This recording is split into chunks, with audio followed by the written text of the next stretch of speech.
(2021년 5월 1일) 토요일, 오늘 함께 나눌 말씀은 마태복음 5장 3절에서 6절의 말씀입니다. 심령이 가난한 자는 복이 있나니 천국이 그들의 것이며, 애통하는 자는 복이 있나니 그들이 위로를 받을 것이며, 온유한 자는 복이 있나니 그들이 땅을 기업으로 받을 것이며, 의에 줄이고 목마른 자는 복이 있나니 그들이 배부를 것이며. 아멘. 잠시 기도하시겠습니다. 긍휼이 풍성하신 하나님, 변함없이 우리를 향하여 자비를 베풀어 주시는 은혜에 감사드리며 겸손한 마음으로 주님 앞에 나아갑니다. 우리들 마음속 모든 간구를 들어주시고 응답하여 주시며, 오늘 하루도 우리들이 거하는 모든 삶의 자리에서 완전하신 하나님의 손으로 우리를 보호하여 주옵소서. 예수님의 이름으로 기도드립니다. 아멘. 어제 묵상을 통해서 산상수훈의 가르침은 우선적으로 하나님 나라의 백성된 자들에게 주어지는 것임을 보았습니다. 또한 이 말씀은 하나님 나라의 백성이 될 자들이 반드시 들어야 하는 말씀이기도 합니다. 우리가 이 말씀을 통해서 무엇을 생각했습니까? 하나님 나라의 왕이신 예수님께서 이제 산 위에서 그 나라의 질서를 선포하십니다. 마치 모세가 시내산 위에서 하나님께 십계명을 받은 후 그들에게 그 말씀들을 전했던 것처럼 말입니다. 그래서 이 말씀은 들어도 되고 안 들어도 되는 그런 말씀이 아닙니다. 하나님 나라를 The Kingdom of God이라고 성경은 표현합니다. 왕의 명령과 주권이 절대적인 그 나라에서 그의 명령에 불순종한다는 것은 있을 수 없는 일이지 않습니까?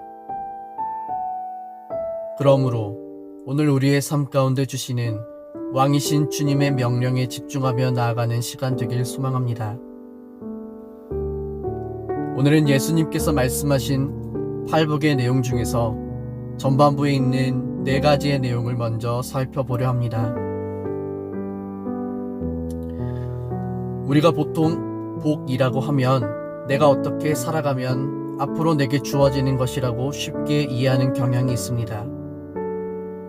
그런데 오늘 주님이 말씀하시는 복은 우리가 이해하고 있는 것과는 조금 다릅니다.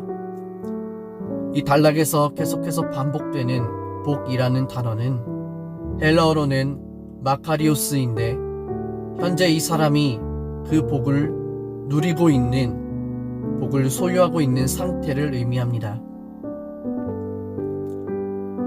즉, 산상수훈의 팔복은 하나님 나라의 백성들이 가져야 할 삶의 모습들을 표현하고 있으며, 그들에게 약속된 축복이 무엇인지를 알려주는 것입니다. 그런데 이 축복은 단순히 아주 먼 미래에 주어지는 것이 아니라 우리가 그렇게 살아갈 때 이미 우리는 하나님 나라의 백성으로서 그 복을 소유하고 있는 것이며 누리고 있다는 것입니다. 그러므로 그리스도인은 어떤 존재가 되어야 하는가에 대한 예수님의 말씀을 듣고 우리들의 삶의 방향이 주님의 말씀에 맞춰져야 할 것입니다. 주님은 가장 먼저 심령이 가난한 자, 쉬운 성경에서는 마음이 가난한 자가 복이 있다고 말씀하십니다. 심령이 가난하다는 것, 마음이 가난하다는 것은 무슨 의미일까요?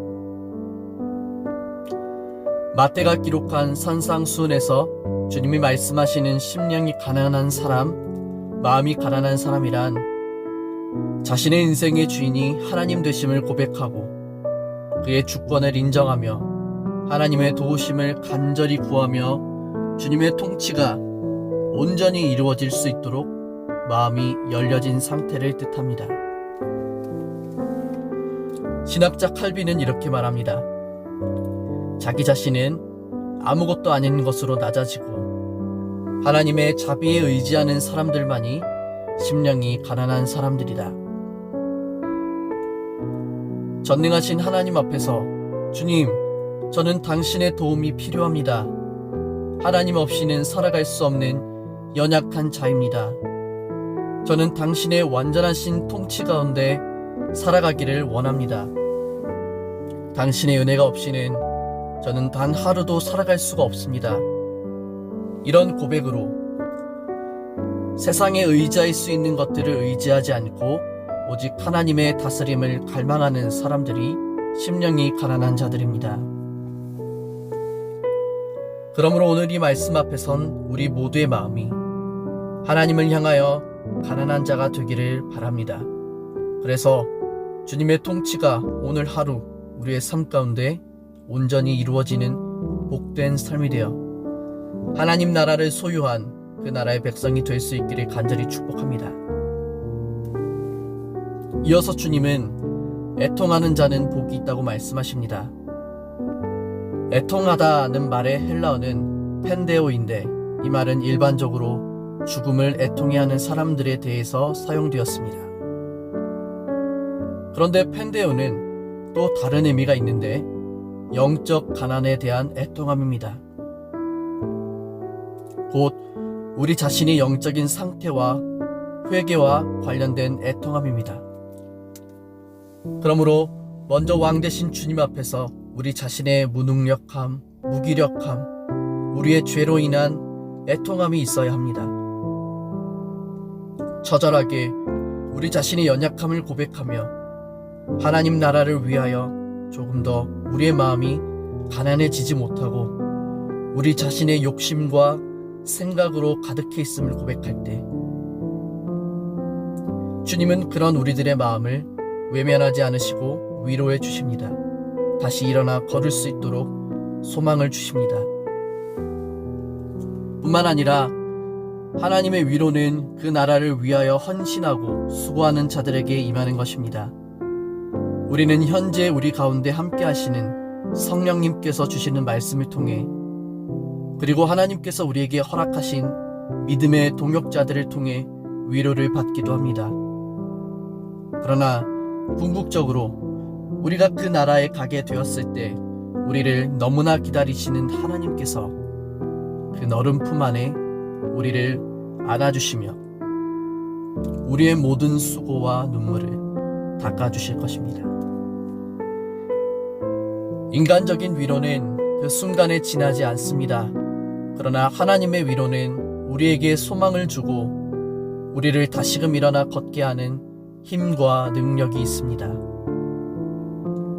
그러므로 오늘 우리들의 삶 가운데 진정한 하나님의 위로가 임하여 어려운 시기를 보내고 있는 우리들의 마음이 주님이 주신 위로 가운데 소망을 얻고 힘을 얻는 귀한 하루가 되기를 간절히 축복합니다. 더 나아가 주님은 온유한 자가 복이 있다고 말씀하십니다. 온유하다는 말의 헬라어 프라우스는 우리가 흔히 알고 있는 부드러운, 겸손한, 동정심이 많다는 뜻을 지니고 있지만 여기서 사용되는 온유함은 또 다른 의미로 사용됩니다. 주님이 말씀하시는 온유라는 성품은 구원받은 하나님 나라의 백성이 아니고선 결코 소유할 수 없는 것입니다. 그래서 성경에서 온유하다는 말을 표현할 때 흔히 사용되는 것이 길들여진 야생마의 비유입니다. 길들여지지 않은 야생마는 아주 작은 자극에서 굉장히 민감하게 반응하며 자신을 통제하려는 손길을 거부한다고 합니다. 그러나 이 야생마가 길들여지게 되면 주인의 뜻에 절대적으로 충성하는 온유한 말이 됩니다.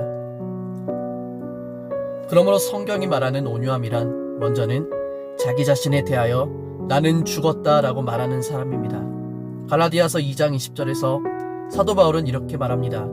내가 그리스도와 함께 십자가에 못 박혔나니 그런즉 이제는 내가 산 것이 아니오 오직 내 안에 그리스도께서 사신 것이라.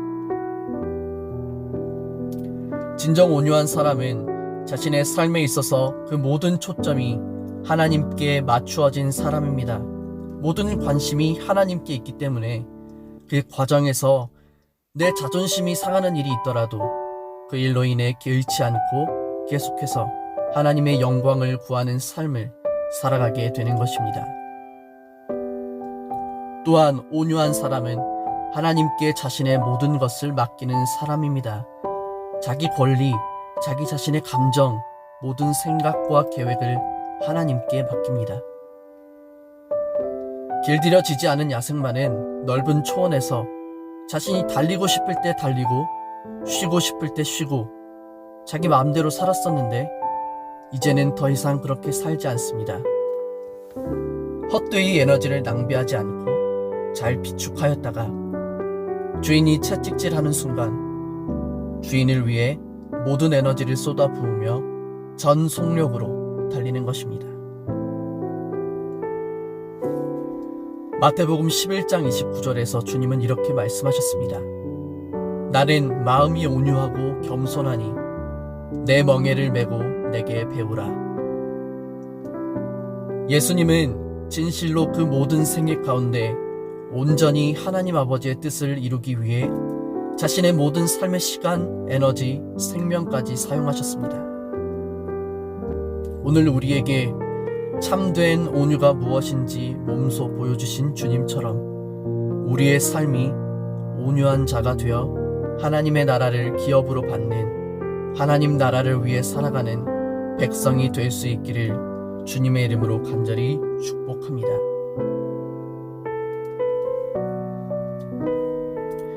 6절에서 주님은 이렇게 말씀하십니다. 의를 위해 줄이고 목마른 사람은 복이 있다.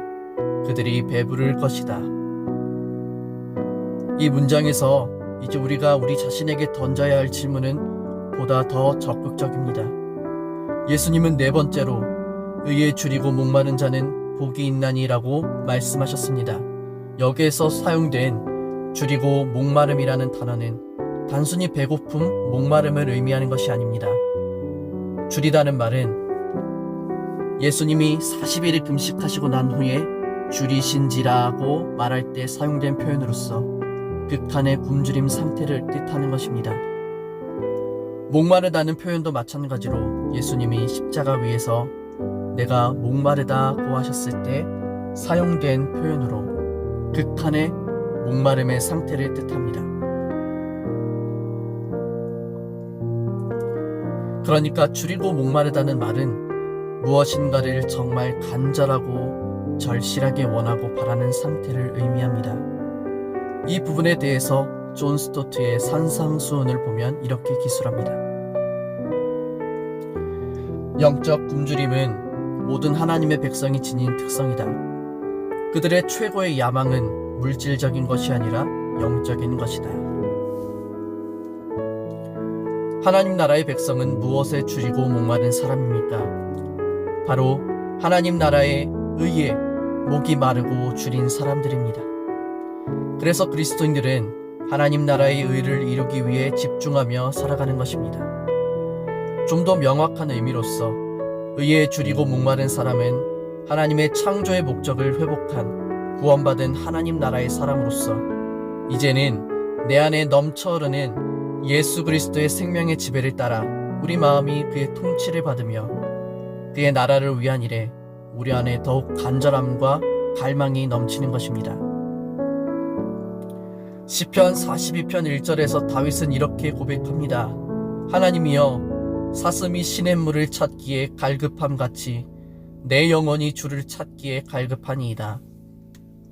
의에 줄이고 목마른 사람은 이처럼 하나님을 향한 갈망을 품고 마음이 가난하여 하나님의 온전한 통치 가운데 그의 나라의 의의를 이루기 위한 소망을 품고 살아가는 사람입니다.